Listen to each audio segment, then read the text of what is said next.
Surviving the Divine, a Memoir of Rude Awakening, written by Raphael Cushnir, narrated by Raphael Cushnir. Dedicated to all those whose spiritual journeys are as confounding as they are graceful.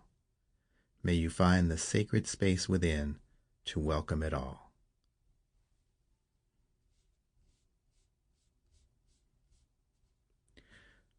We must accept our reality as vastly as we possibly can. Everything, even the unprecedented, must be possible within it. This is, in the end, the only kind of courage that is required of us. The courage to face the strangest, most unusual, most inexplicable experiences that can meet us. Rainer Maria Rilke. Introduction. The bigger the front, the bigger the back. The first time I heard that proverb was in the 1980s from the poet and men's movement pioneer, Robert Bly. It has intrigued me ever since. Whenever people attempt to sell something, especially about themselves, there's always a dubious ring to it, even if we don't know the shadowy truth behind their fronting.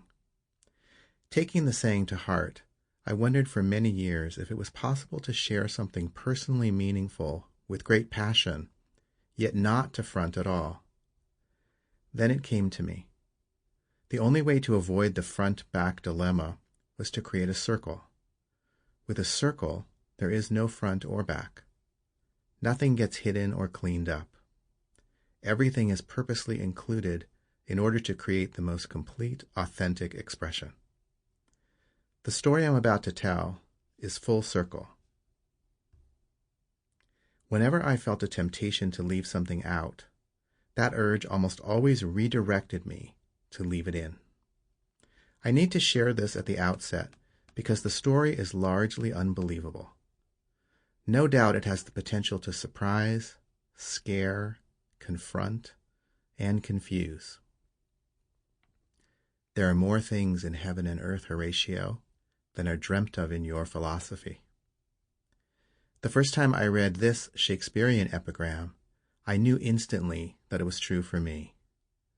I just had no idea how true. This book is about what happened when a spontaneous, cataclysmic, cosmic force swept through me. The experience was nothing at all like the familiar stories of divine revelation. It was almost impossible to endure.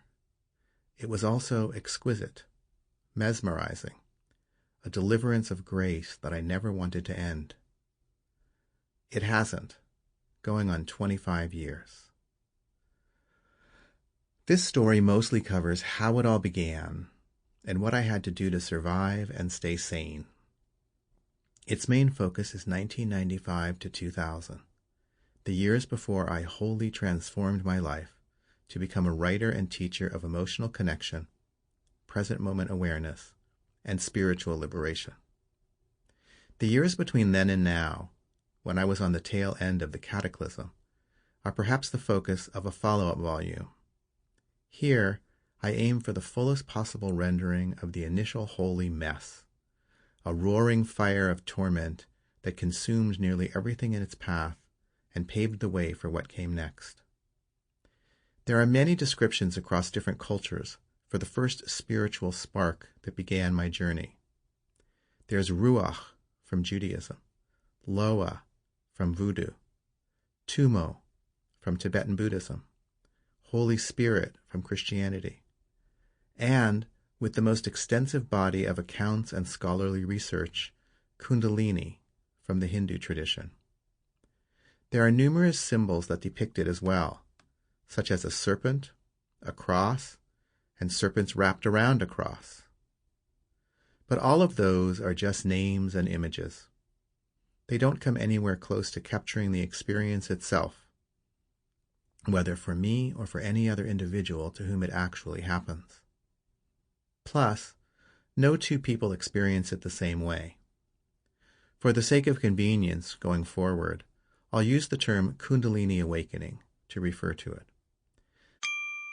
Sample complete. Ready to continue?